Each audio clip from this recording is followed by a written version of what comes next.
너무 힘드시죠? 계속 이어져서. 네, 송구합니다.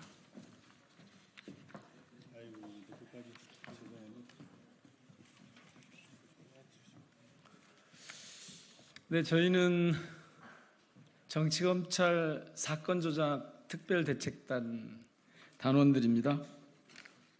오늘은 조금 전에 검찰이 검찰권, 수사권을 남용해서 EBS에 대한 압수수색이 얼마나 부당한가라는 말씀들을 두 번이나 이곳에서 말씀을 드렸는데, 저희는 검찰이 이런 식으로 검찰권을 남용하면서 특별히 사건을 조작하는, 특히 수원지검이 이화영 전 경기부지사에 대해서 이재명 대표에 대한 대북 송금 사건과 연결시키려고 사건을 조작하고 있는 이 문제 때문에 전체적으로 정치검찰이 어떻게 사건 조작을 하고 있는지 진상을 좀 규명하고, 또 거기에 대해서 제도를 개선해야 할지, 어떻게 응징해야 할지, 이런 부분을 논의하기 위한 단위를 저희가 꾸렸습니다.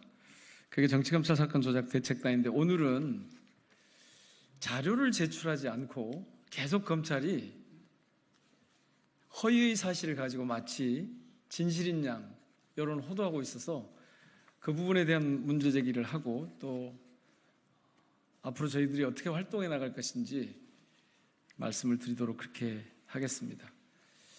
오늘 우선 참석하신 분들 소개해 올리겠습니다.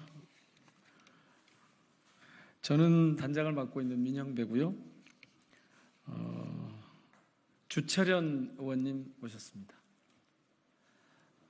진상조사팀장을 맡고 계십니다. 그리고 당선자분들이 함께 8분이 오셨습니다. 김기표 당선자님, 김문수 당선자님, 그리고 김현정 당선자님, 노정면 당선자님, 박균택 당선자님, 이건태 당선자님, 이성윤 당선자님, 한민수 당선자님.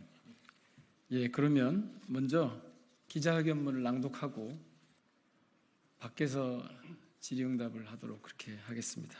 예.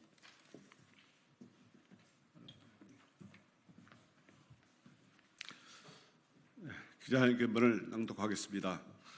검찰은 사건 조작 은폐 의혹 시도를 멈추고 성실한 자료 제출로 진상 규명에 협조하라. 진실은 결코 가릴 수 없습니다.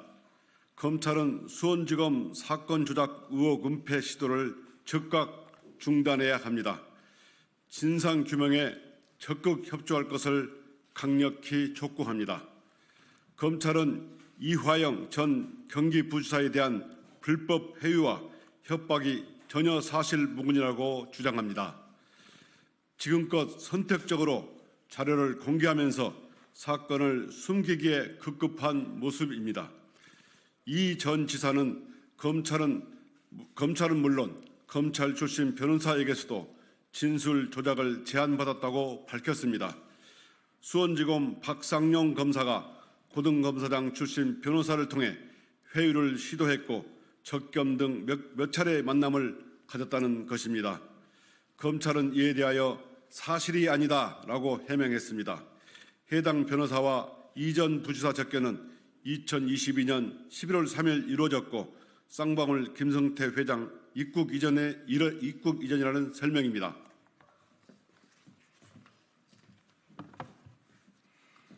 그러나 어제 2일 대책단에 입수한 자료를 통하여 검찰의 이와 같은 주장이 거짓임이 밝혀졌습니다.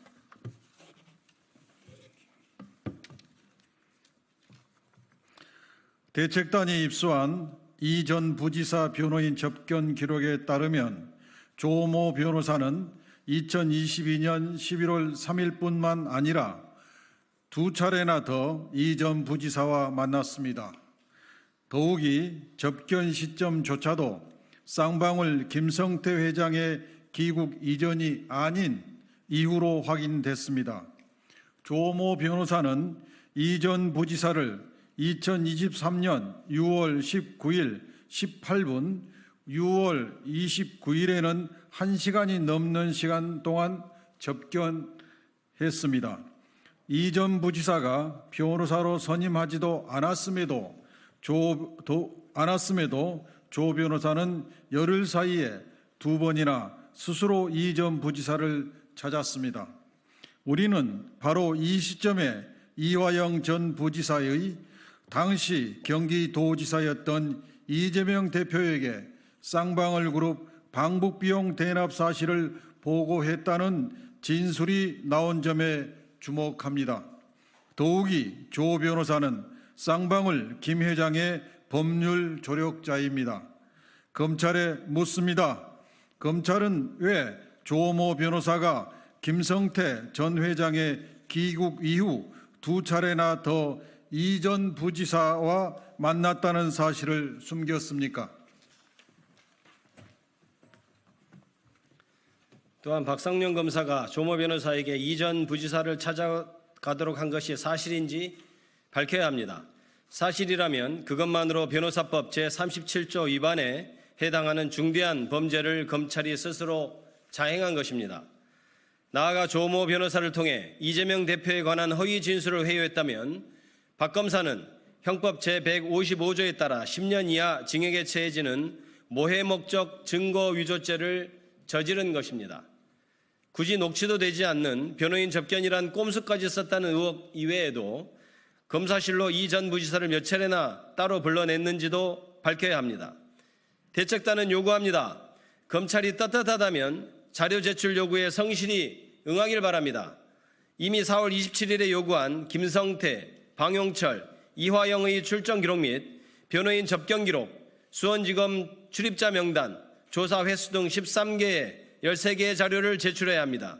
진실규명을 위한 기초자료인데 아직 단 한 건도 제출되지 않았습니다. 따로 생산할 필요 없는 검찰과 법무부 보유 자료입니다. 절대 제출하기 어렵지 않습니다. 대책단의 활동 목표는 명확합니다. 어떤 추정이나 주장이 아닌 오직 자료와 증거로 판단하겠습니다. 이를 기반으로 사건의 진실을 규명하고 책임을 묻겠습니다. 법무부와 검찰에 경고합니다. 끝까지 자료 제출을 거부하면서 진상규명을 방해한다면 좌시하지 않겠습니다.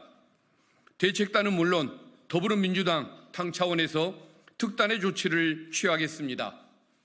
자료 확보를 위한 기관 방문은 물론 상임위 현안 보고 등 모든 방안을 강구하겠습니다. 제21대 국회 개원과 동시에 특검 도입도 검토할 것입니다. 만약 특검이 도입된다면 단호하게 사건 조작의 뿌리까지 파헤칠 것입니다.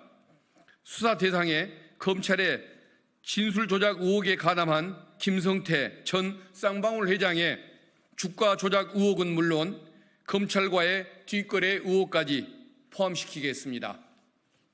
다시 한번 강조합니다. 법무부와 검찰은 국회의 자료 제출 요구에 성실히 응해야 합니다. 주권자 국민의 뜻은 확실합니다. 제1야당 대표를 상대로 한 정치검찰의 사건 조작 의혹은 명명백백하게 밝혀져야 합니다. 감히 그 목소리를 거스르지 말아야 합니다. 우리 대책단이 앞장서겠습니다. 관심과 성원을 부탁드립니다. 감사합니다.